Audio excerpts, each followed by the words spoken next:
First, let's pay homage to the lineage gurus.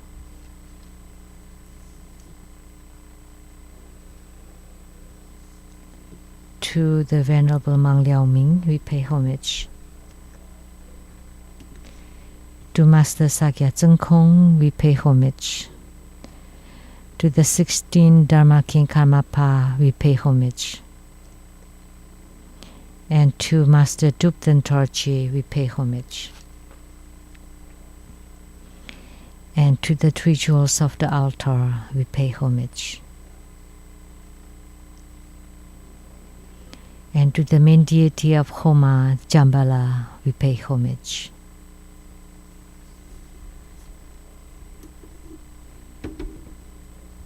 And to all the Buddhas, Bodhisattvas, Herukas, Dhammapalas, Dakinis, and divinities, today we pay homage.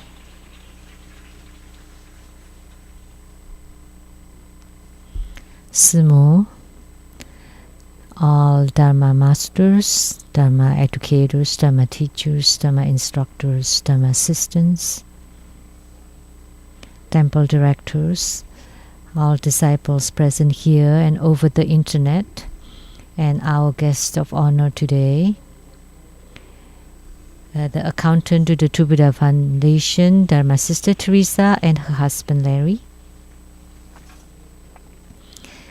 From the CTI TV Taiwan, the producer for the Illuminating Your Heart, Dharma Sister Rebecca Su. Dr. Zhou and Dr. Li Jialin.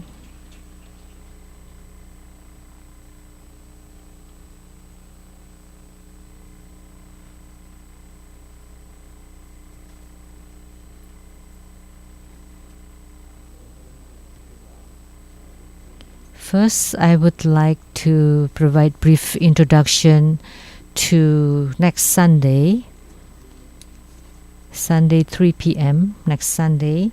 The main deity of the Homa would be Singamuka, or the lion-faced Dakini, and she is considered a great protector of the Nyingma school, the Red sect. In Tibet, Nyingma Pa is considered the old school of Tantrayana.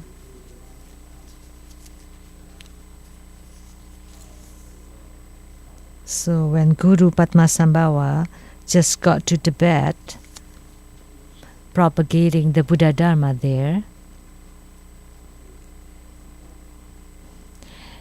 she was highly revered. Guru Padmasambhava was highly revered in Tibet and in Nyingma Pa school especially. And he was holding a kachanka with 3 skulls.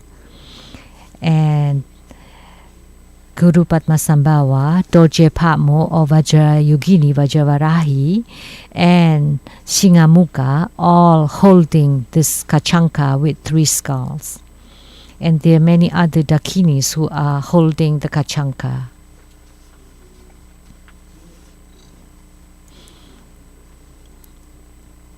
So Singamuka is also a manifestation of a Dakini, but she is really ferocious, very fierce, very powerful protector. So Singamuka is considered one of the 3 greatest protectors in Nyingma Pa. So Singamuka, Ekajati, and Rahula. So 3 protectors are the 3 great protectors of Nyingma Pa. So if we do the practice of Singamuka as our protectors, they would be very powerful and very precious. And it would be most beneficial for us. So next Sunday, there would be the Homa of Singamuka. And she is also a manifestation or emanation of Dorje Patmo or Vajrayogini. So if you have gained spiritual response with Singamukha, it's the same as gaining spiritual response with Vajrayogini and the same as Guru Padmasambhava. So Guru Padmasambhava's protector is Singamukha, this lion-faced Dakini. So this is very important. Now you remember. Keep that in mind. So Singamukha is truly wrathful and powerful. That's why she is considered as one of the 3 great protectors. And today we had the Homa of Jambala, and Singamukha also came.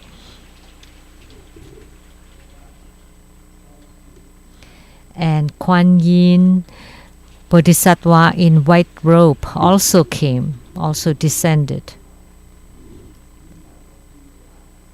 And based on what I know, the greatest protector of Tibet is called Nai Chong. He also came.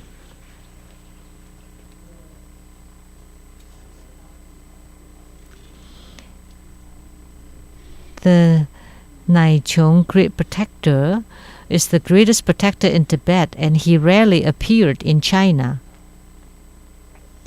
So in the past, for big events, we always invoke Tai Chong to descend.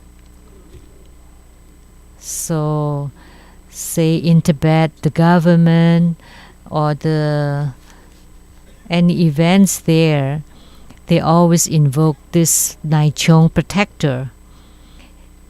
And today he came. Also the 5 Dhyani Buddhas came, descended. And the most important thing in practicing Jambala is we have to invoke the 5 Dhyani Buddhas. Jambala at the center, 5 Dhyani Buddhas above him, and the 5 Dhyani Buddhas emitting light to bless Jambala, so that all of Jambala's suffering is alleviated. And so the treasure mouth would open, and whatever you wish for would be spitted out by the treasure mouth continuously. That's the key point in his practice.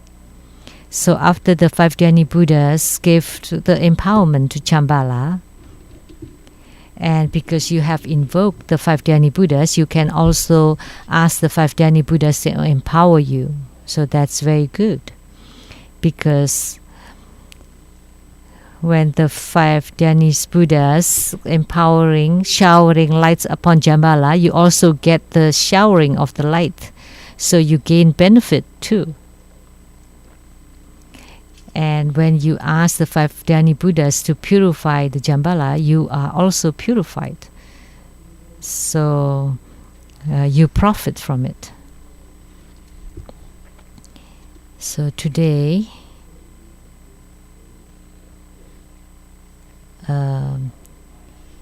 when we talk about Jambala practice, it's something that also I had mentioned before. So in Buddhism, Jambala was also considered as one of the 4 heavenly kings, is the Vaisravana, the heavenly king of the north.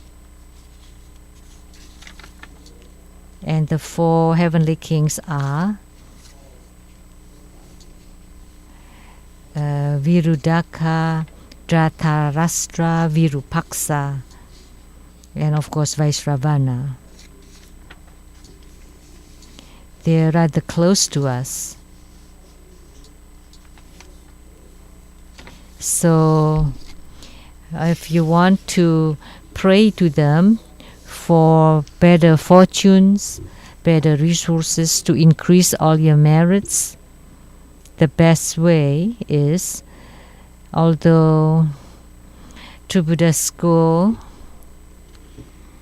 True Buddha School members are mostly from the lower income. And then of course there are also the wealthy, the great entrepreneurs.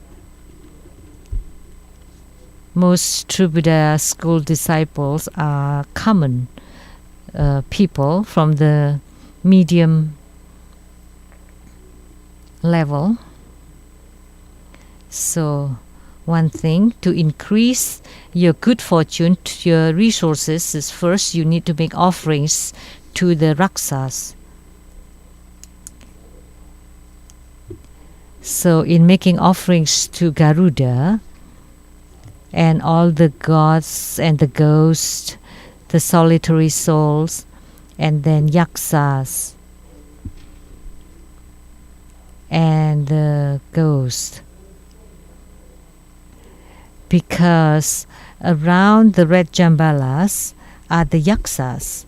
So by making offerings to the Yaksas is the same as making offerings to the jambalas.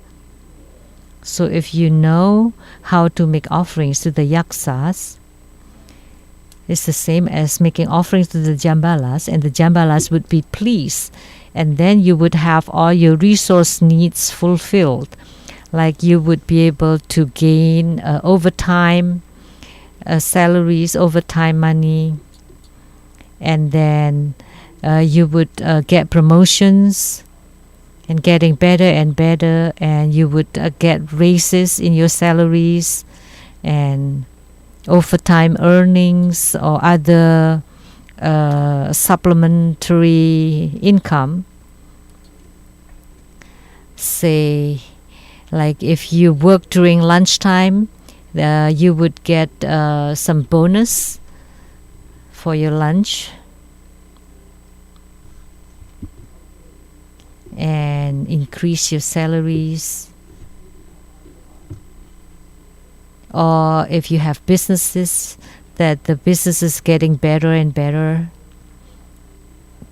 Or if you have your own companies, that you have lots of orders, that you would increase your resources. Or like when you're walking on the street, that you would be able to find a diamond, to come across a diamond on the street. Or that all of a sudden when you buy a lottery, that you would win the lottery. Because there are true Buddha disciples who have won lottery, like Lian Hua So Mai, Lian Hua Ziju. They all have won lotteries, big lotteries. Several people. And there's some people who didn't dare to let people know. They just secretly told Grandmaster, when Grandmaster is giving blessings on the heads, I won. And I said, good. So what would you offer? And on the dumpling day, he made offering of dumplings. That's not bad. It's good to have something. It's just a gesture.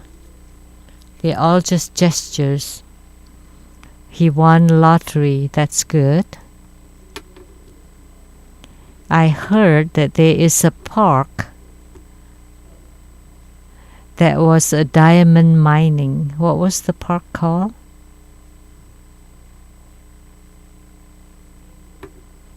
Have you seen it in the news? And there was someone in the park and picked a rock and found the rock very hard, and then continue rubbing it, and it turned out to be a 5-carat diamond. And then there is a regulation in the park that any diamond that you find in the park belongs to you. So he found a 5-carat diamond. And who knows, maybe that person had practiced the Jambala or wealth deity Dharma practice. So it happened recently. Nobody ever watched news? Anyone that knew, please raise your hand. Many people. Where? In the Yellowstone Park?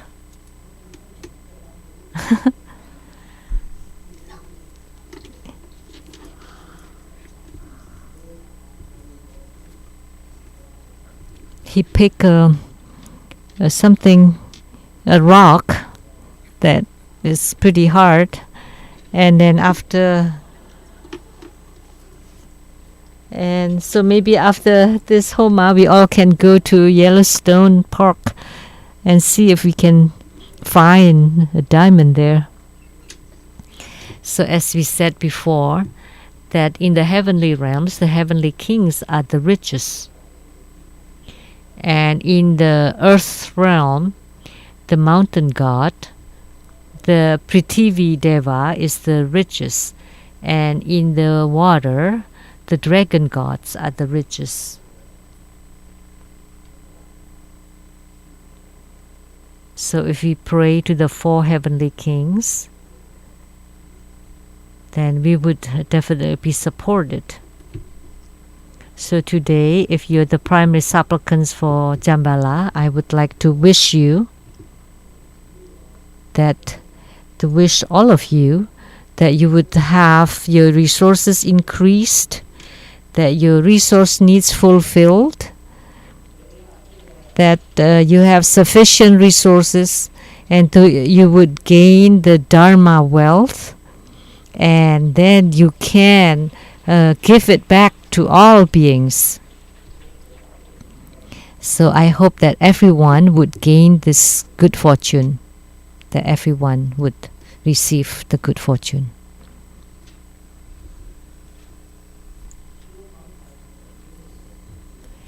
And the 5th instruction in performing the Yellow Jambala Dharma practice, first you have to give, to do charitable thing for either monetary or words or dharma. Say like a monk or nun that give teaching, that's also giving.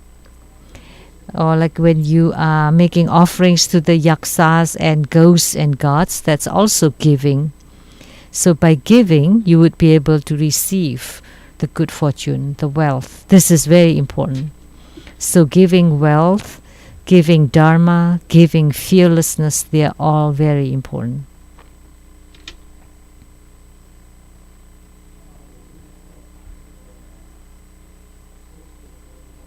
So now we will talk more about Cheche and talk. So as I mentioned, talk is about light. We can see the sunlight, the moonlight, the light bulbs, the light of electricity light, and one, it's a mixed light. Then you have to cover your eyes. This is rather special. And someone asked their master, the human body, how could one dissolve a physical body to become light? So is it possible to transform and dissolve a physical body to become light? Someone asked me. And I said, the human body intrinsically has light. You know that Buddhas and Bodhisattvas have light. The light, the aura, or the light of the head, of the body, of the feet, of the hands, and most importantly, 2 parts. One is around the head, is emitted, and the head, the light from the palms, and also around the body, light or aura. So Buddhas and Bodhisattvas have light. And how come human beings also have light? Because they are future Buddhas. So people ask, And that person said, then how do we transform our bodies to become light? Actually, we do have light in our bodies.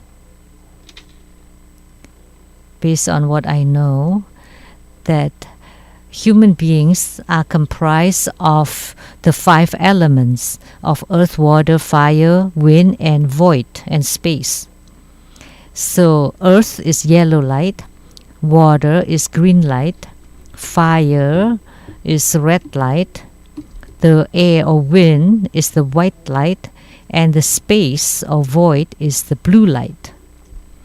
So there are differentiations here. And our flesh and bones would emit yellow light. And all the fluid or water in our body would emit green light. And our body temperature would emit red light. And our breathing would emit white light. And our consciousness, the emptiness, that would emit blue light.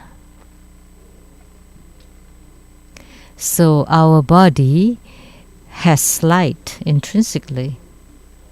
So it's not just our human bodies, but including the leaves of the trees. As long as they are living,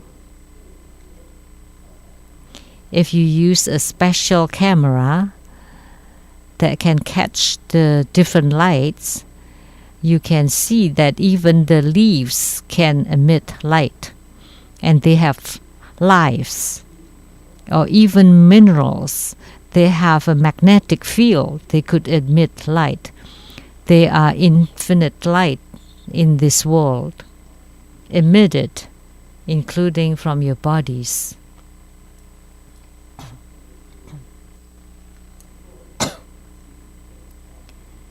So this is the reason why we could become the 5 kinds of lights. So it's very interesting. So if we eat something green, like say the mung beans, if you eat something green, that's cooling. Yeah, you would know in Chinese medicine.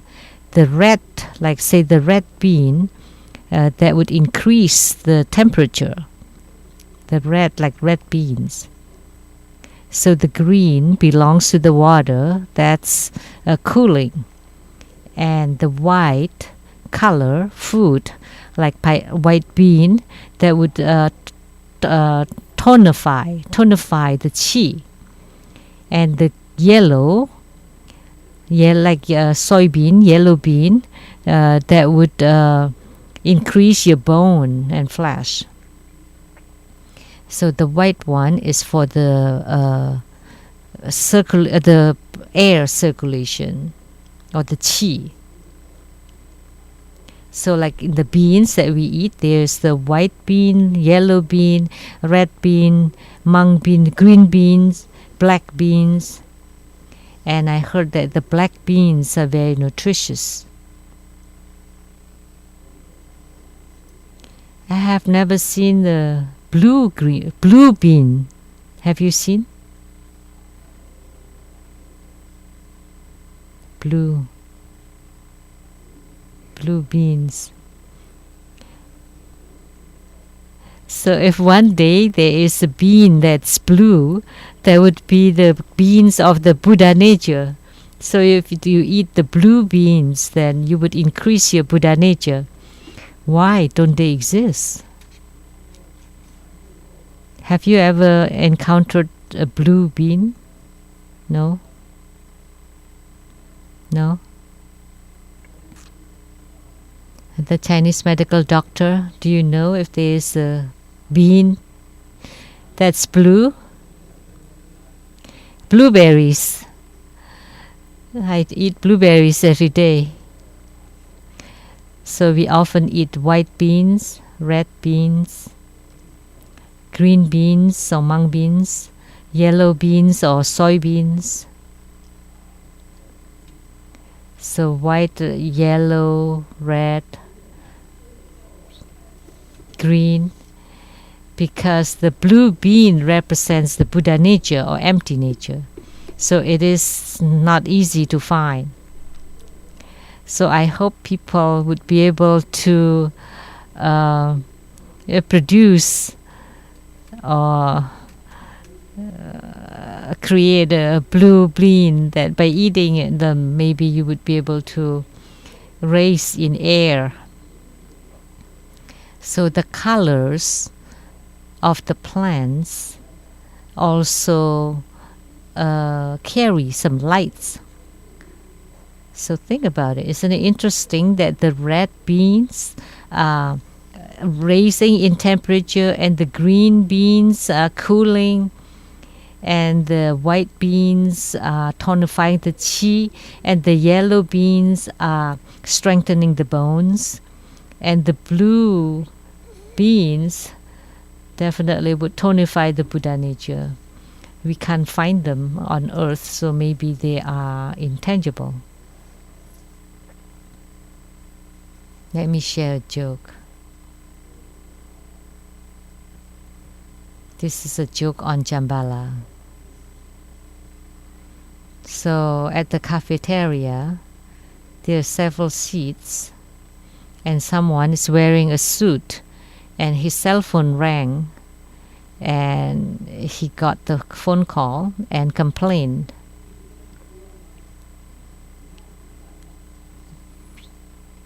Didn't I say that before, that your order is 100 millions? No way. I will not take that order. And then he hung up. And the people next to him thought, wow, our order is just a few millions, and this is 100 million, and he didn't even want to take the order. He was in awe of this person. And then there was another phone call, and he complained again. Didn't I say that before? I will not take your order of 100 millions, and now you increase it to 200 millions. I still don't want to take the order. And the man sitting next to him was even in a greater awe. He didn't want to take even 200 million order for the business. So he asked the man, oh, big boss, why don't you do such big business? So the man in the suit was embarrassed and said, huh?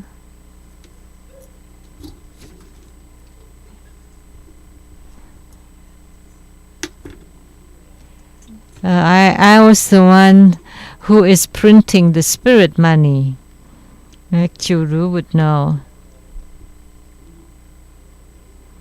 that actually 100 million is only a little bit, not much.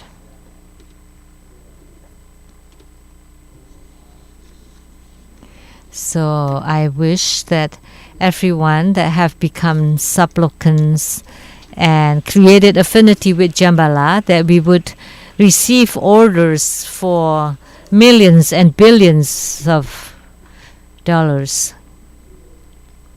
And moreover, that's hundreds of millions or billions of US dollars businesses, that we all would get rich. And last night at the Siadlejang temple, I said that in practicing the great perfection Dharma, you would generate a kind of power that can change all your mindsets, your viewpoints, and also your own conduct and behavior. They all would change. And after practicing the great perfection Dharma, there would be 4 signs. Like I said last night, that it would be fearlessness,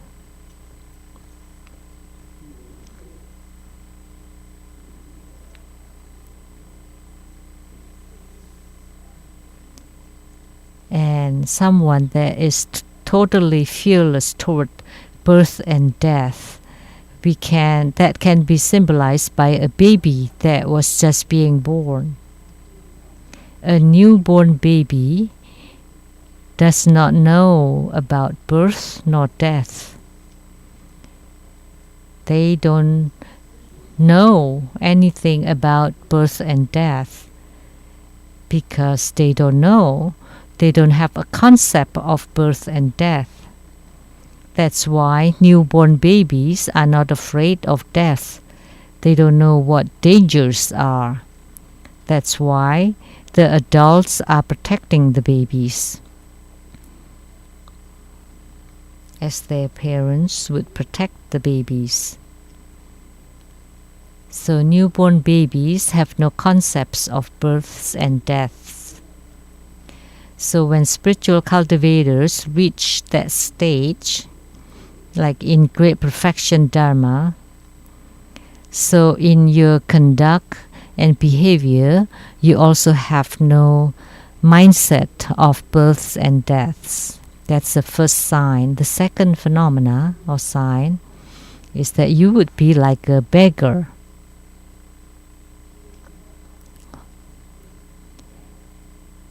So does that mean that you become a beggar? No.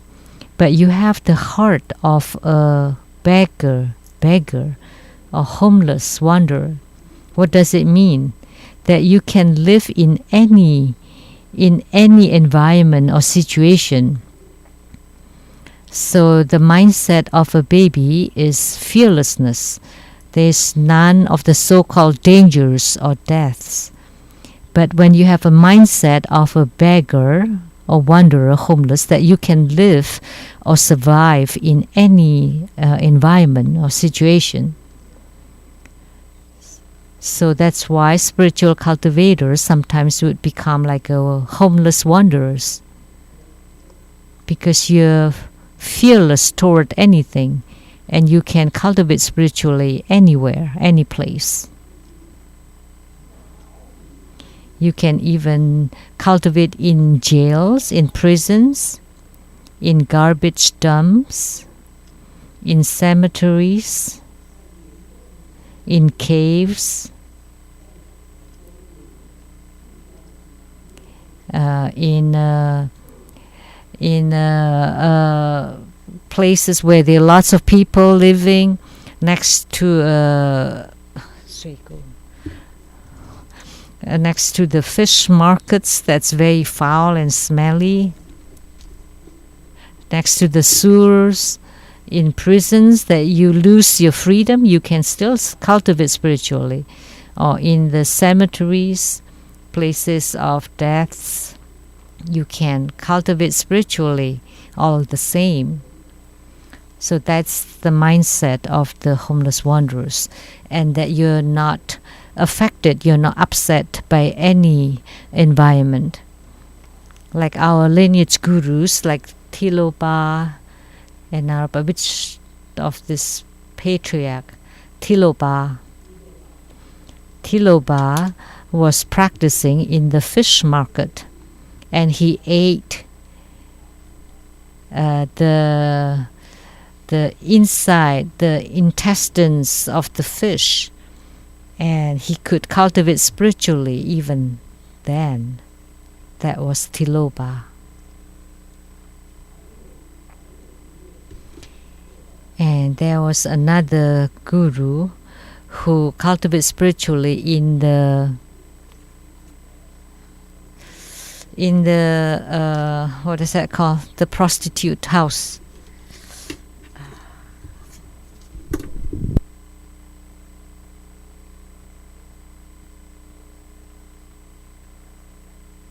Oh, in the brothel. He could cultivate spiritually, that they are not upset by any environment or situations. So that's symbolized by these beggars or homeless wanderers. That's how Great Perfection Dharma is.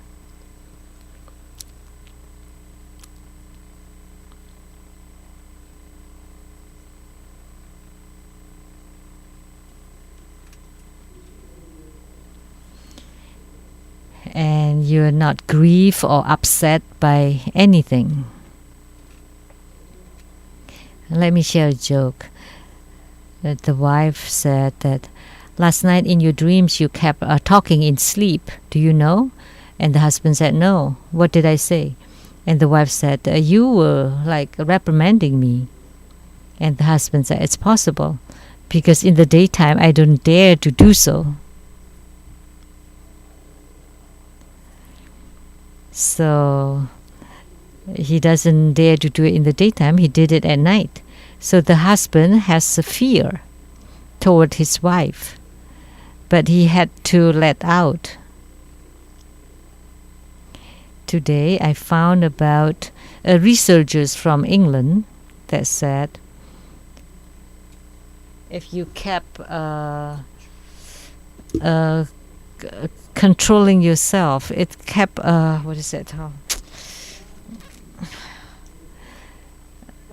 kept everything inside, then you would get cancer. If you kept everything inside, kept it bottled up, then you would get cancer. And how to avoid that is you should be like this homeless wanderers, that doesn't matter what happens or where you are, you're not upset by them. So say if you're about to meet the president tomorrow to receive praise or recognition, then you would be very nervous and you may be trembling. And the president is like a very prominent person that get very nervous. And then you cannot sleep that night before. Like someone making offerings of a hatha to Grandmaster, the hatha is trembling, but Grandmaster is not scary. And because he never met Grandmaster before and he was in awe of Grandmaster and he kept trembling. So I asked him, are you all trembling like that? No, just because he saw Grandmaster, he was trembling. But there's no need to be scared of that. There's nothing to be worried about. There's no need to be anxious about. Like Grandmaster is not afraid of anything. Like say if I meet Bill Gates, then I would be anxious and nervous because he's very rich and I'm poor. Or somebody has a high position, like a minister or governor, and you're very anxious because they have high positions, or president and vice president, and then your speech would be anxious. That's because you have not reached that realm. Because once you have reached that realm, you would know that all the prominent people are very dirty. Look, in America, they will not elect someone clean, but instead they selected the dark people. So there are no saints or sages on earth. Don't think that Confucius is very saintly.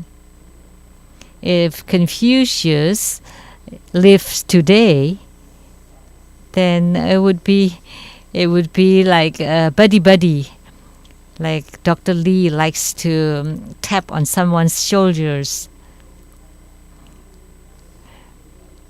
If you tap on a man's shoulders, that's fine. But if you tap on woman's shoulders, and the woman would tremble, some woman. So don't do that. You have these habits that you like to tap on people's shoulders, whether man or woman. But I find that you never tap on on my shoulder. You like to tap on women's shoulders, right?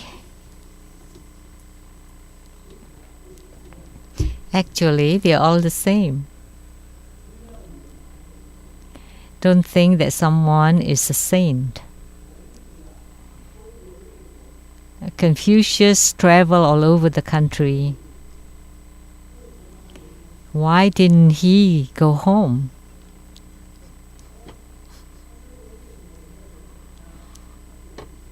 Nobody invited him to make him travel.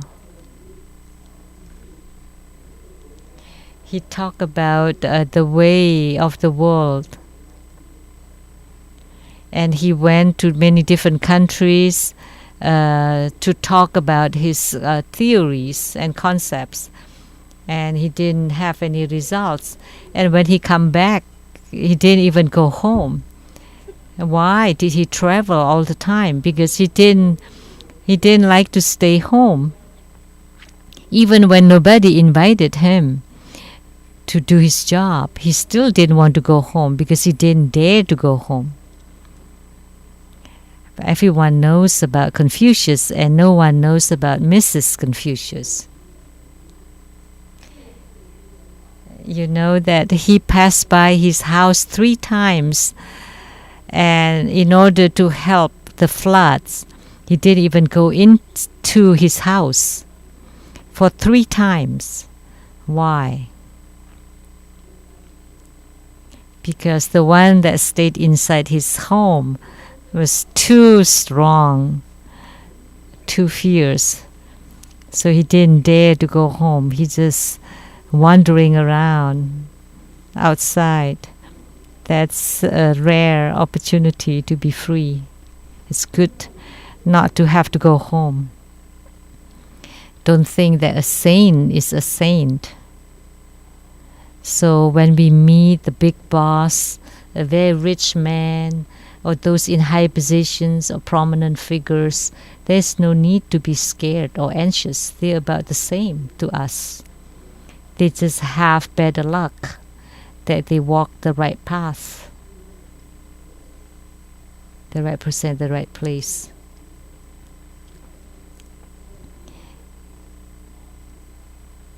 So that in your own miserable world, don't think that people outside are great and better, because actually every single being has Buddha nature. So say if you're meeting the president, you're still very, very calm and at ease because you have the Buddha nature, and my Buddha nature is even bigger than the president. There's no need to be scared. There are a lot of the high officials, like say the mayor or the vice president visiting the Taiwan Lichang temples. There's no need to be so anxious. I don't want to say it so explicitly.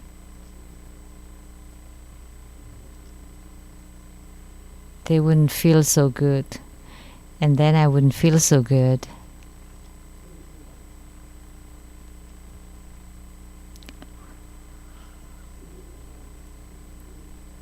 There was a leader from a country that visited Seattle, and their black limousines driving to the Seattle Lichang temple, and someone got out and wanted to meet me.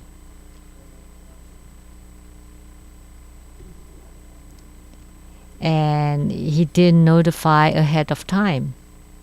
The first time. Actually, the ex-president of Taiwan, Apien, had visited Seattle Lichang temple. Do you know? At that time, I was in Europe. So anyone in Seattle that knew about this, that President Apien visited Seattle Lichang temple. And there was a leader of a country visited Seattle Lichang temple wanting to meet me. And our disciples at that time said, Grandmaster is not here. Actually, our Grandmaster was doing practice. And because he was told that, he left. So he asked someone else to request our meeting. And then I met them. I didn't specifically find that because he's a leader of a country. It's not a big country. What country was that? There's several countries around India. It's not Nepal.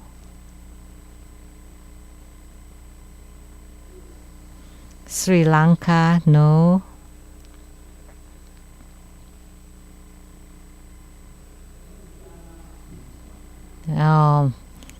Mangala. So the Prime Minister of Bangladesh. So when I walked down the stairs, so he's short. His physical body, his fingers, his head, everything is very short. So I thought, what kind of figure is this? So don't undermine someone who is short, like Deng Xiaoping, Jiang Jingguo, Wang Jingping. They're all very short. And Grandmaster,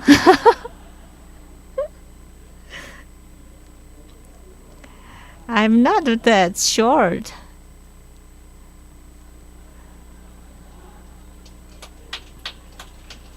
Grandmaster doesn't feel short. So the Prime Minister,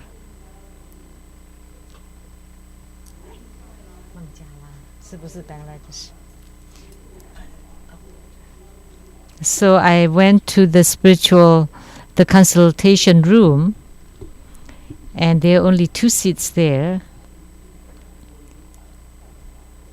So I was sitting there on the Dharma seat and lift up my feet. Obama likes to place his feet on the table on his desk in his White House office. So he would in his office he would lift up his feet on the desk.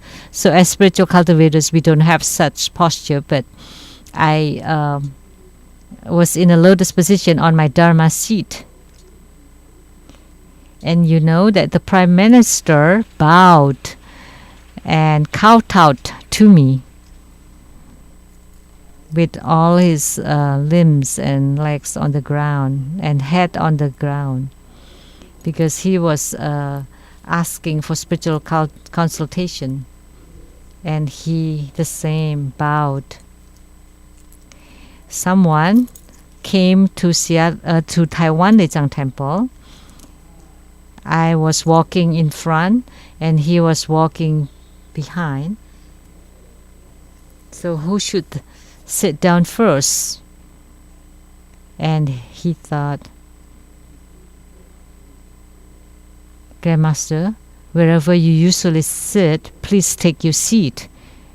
So I sat on my dragon side, and he sat on the tiger side, the secondary seat, although he occupied high position. So there's no need to be scared. Grandmaster has met lots of prominent figures and wealthy people, and also the CEOs of major banks in Taiwan that came to visit me, the stock exchange, the big bosses of the stock exchange of Taiwan, and they were kneeling talking to me. Very wealthy people. They were kneeling down when they talked to me. And at that time, I told them, I don't give spiritual consultation. There was another big businessman, and he said, I only have one question. I was still seated.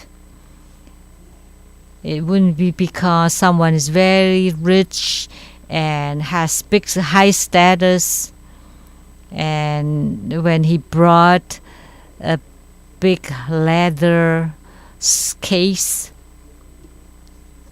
and brought a group of attendants wearing suits, and he was standing up, I was sitting down, and he asked one question, and after that he left. And you know how much inside the leather case? They were all filled with bills.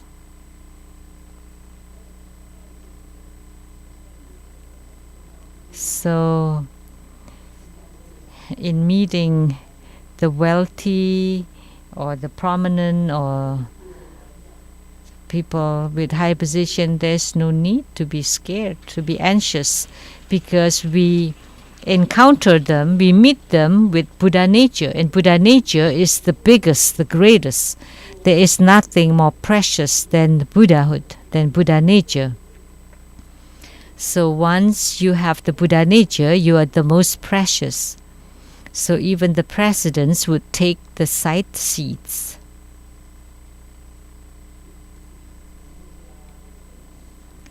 So the Prime Minister of Bangladesh, when he visited the Tantric quarter,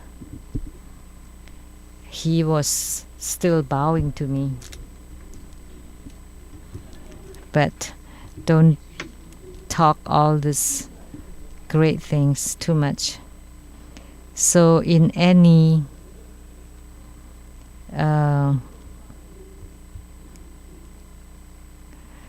there's nothing to be upset or scared in any situation, and the thing that you should be most scared of is yourself.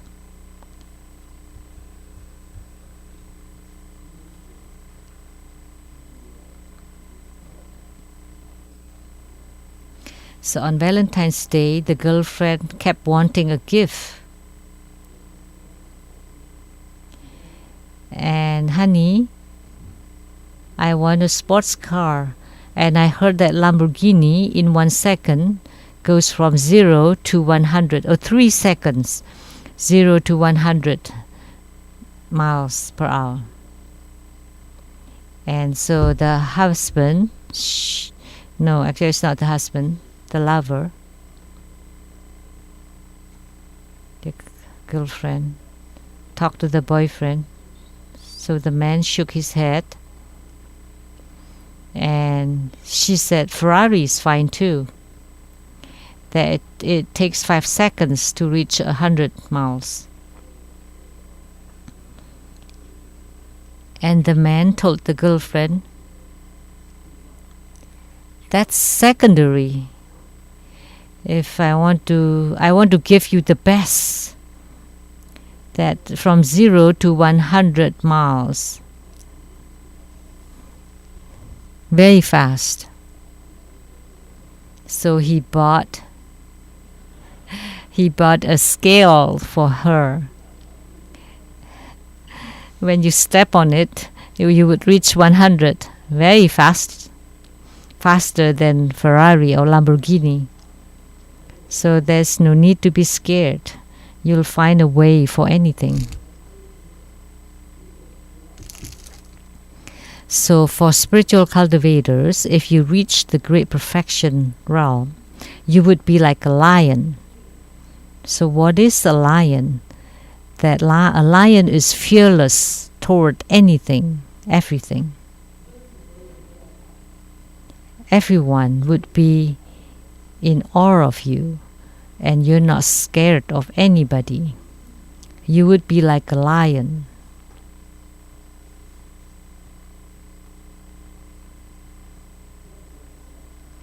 That everyone would be in awe of you. When you reach the realm of great perfection, you can go anywhere, and you are fearless. And you're fearless in the highest position or in the lowest position. You would be like a lion.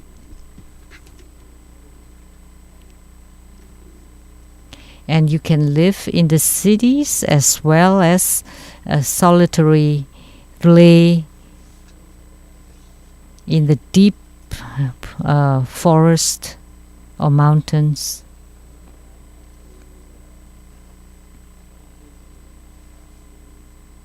So, like say for spiritual cultivators, typically have to stay at a certain place, like say at the temples. But in this state, spiritual cultivators can live anywhere, like the homeless wanderer. Or another analogy would be like a deer. A deer would like to live by themselves, alone.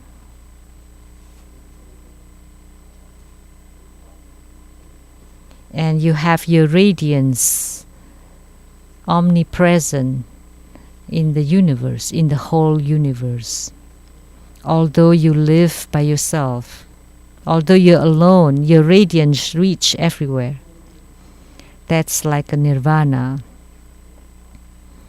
You are alone, nobody else around you, but your radiance fill the whole universe. So the cultivator of great perfection, after you confirm the great perfection, you would be like a baby with no concepts of births and deaths. You would be like a beggar that can live in any environment. You would be like a lion that's fearless toward everything, and like a deer that can be alone. A deer, not like a rabbit. Rabbit is scared.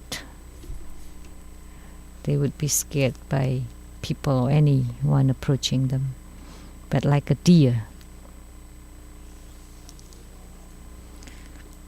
Let me share jokes.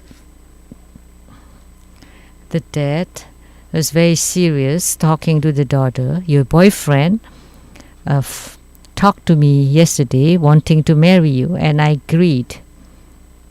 And the daughter said, I don't want to leave mom. I don't want to get married. And the dad said, well, in that case, you can bring your mom with you. So this dad was great. He was like a lion. Well, that's fine. You can have your mom too. Yesterday, my wife told me, why can you meet me or find me? And he said, I don't know. And the wife said, because I am a goddess coming down to earth to repay your generosity. And the husband said, well, it's better that you go home, because I find that you, as if you're taking revenge on me. So the husband is still scared of his wife. But there's nothing to be afraid of. At home, you can be the head of the family. So all the men here, at your home, don't be afraid. You're the head of your home, your family, the master of your family.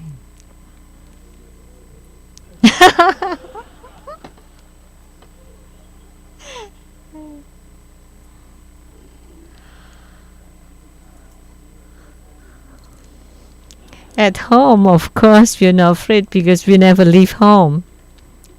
It's not that we don't want to leave home, but we don't dare to leave home.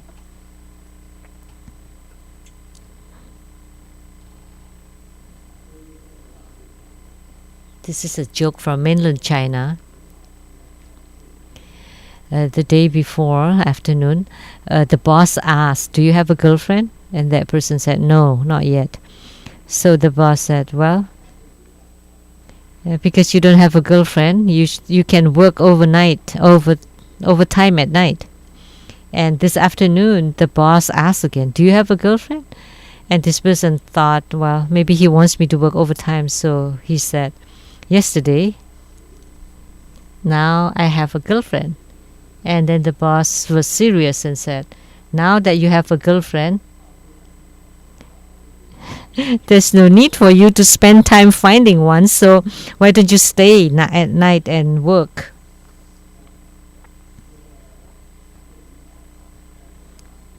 So in mainland China, the boss is still bigger. But those with Buddha nature, you would be fearless. See? That's the signs from the spirits.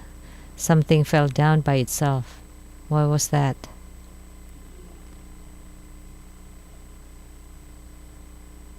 A box of tissues. Nobody touched them. And it fell. That's money? Oh, spirit money. Oh. But here, that's a true money. Oh.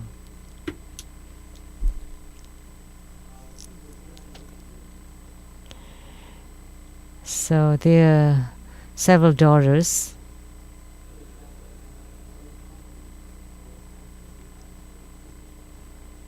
And this man kept saying that the daughters were lovers in his previous lives. So he had a daughter and he loves his daughter very much and called him the honey bunny. So the daughter went to the kindergarten and the dad kept calling the daughter my honey wife or something. And the daughter said, "You cannot call me this anymore. Now I have a boyfriend." That's jokes about families.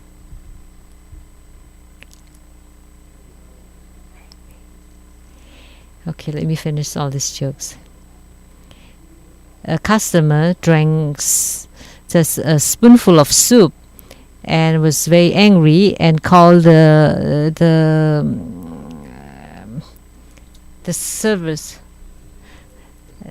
What kind of soup is this? Why did you try it? Oh, that's a baby chicken. A soup made of baby chicken. And what is baby chicken? Baby chicken is egg. So it's an egg soup. Yeah. But they call it a chicken soup.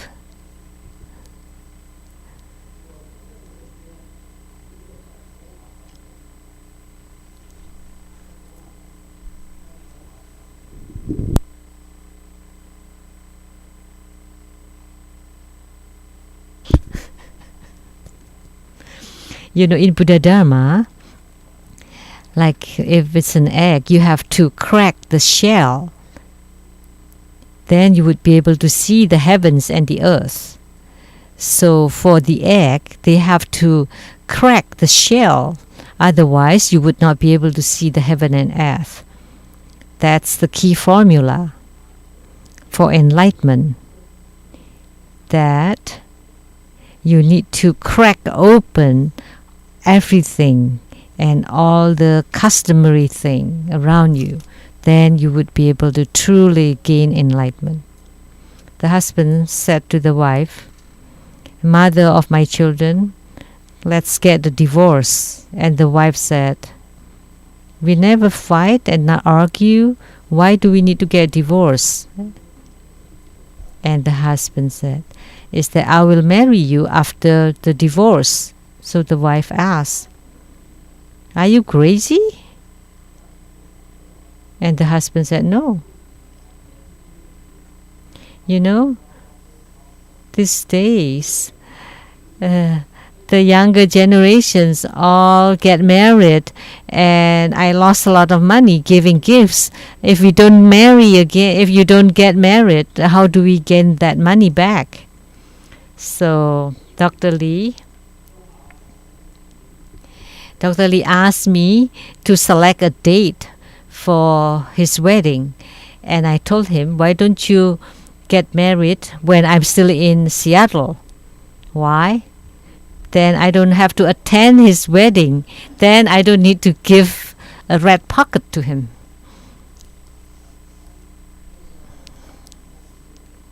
And then Li Jialin said, Dr. Lee said, "Okay, Master, don't worry. on my wedding day, I will make a big offering to you. And when I heard that, I said, oh, Dr. Lee is really understanding of Grandmaster. So today we practice yellow jambala is in this. You don't need to offer the red envelope. And instead, he gave you the red envelope. That's the benefits of doing the practice.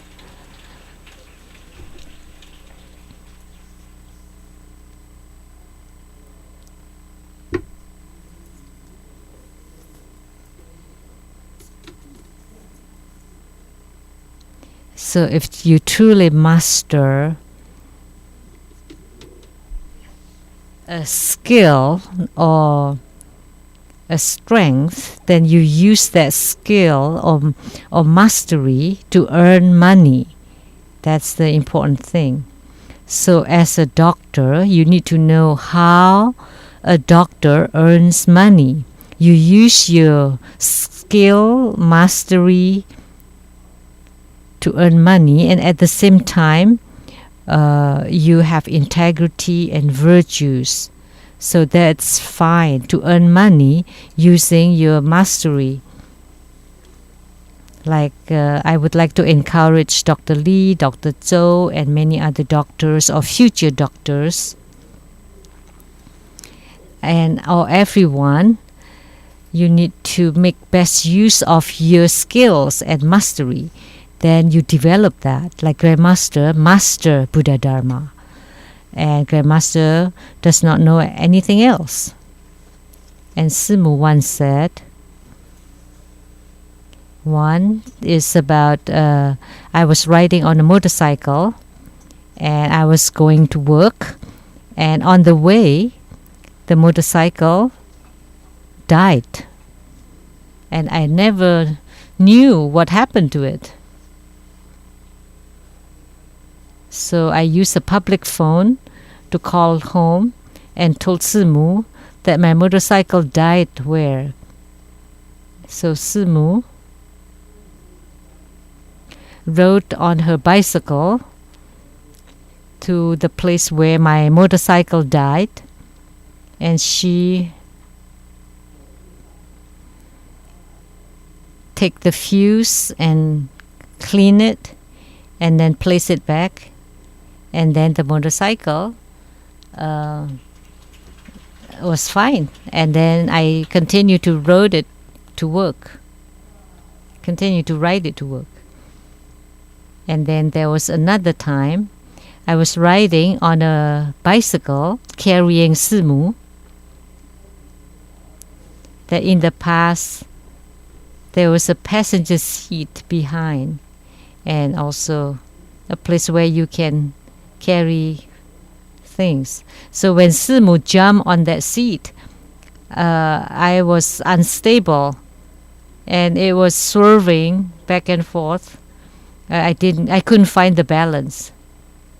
And I said, oh, I couldn't carry you behind me. I could only carry you in front of me.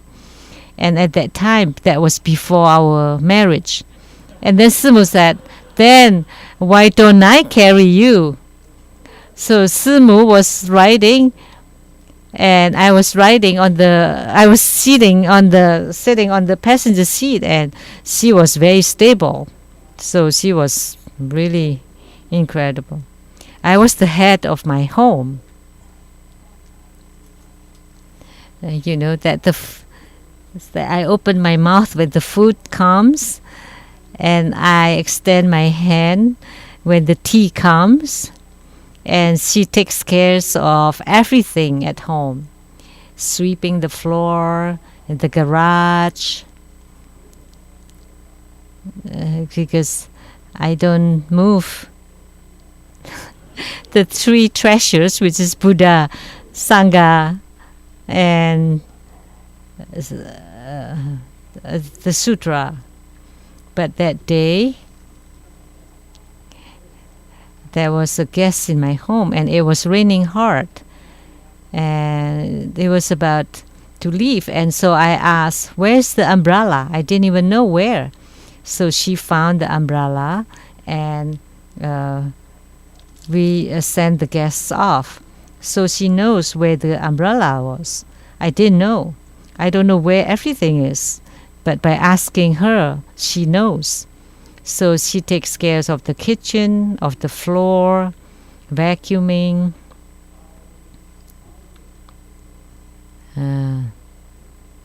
Making tea, everything. She works hard. And she is still on the computer, on the cell phone, and she needs to report to the boss. So anything comes through the cell phones or computer reports to the boss. And some things broken, in needs of repair, and she can repair them, like the television the other day became black. We could not get the channels on, and I said, repair it, please. And then she's trying to push this and that, and made a phone call asking for Qi. And Fo Chi taught her what to do, and the television was fixed. And then I just sat there and watch. So I'm truly the boss of the house, and you need to learn from me. I don't care about anything. I am the living lion of the world. Oh, money, pay me home.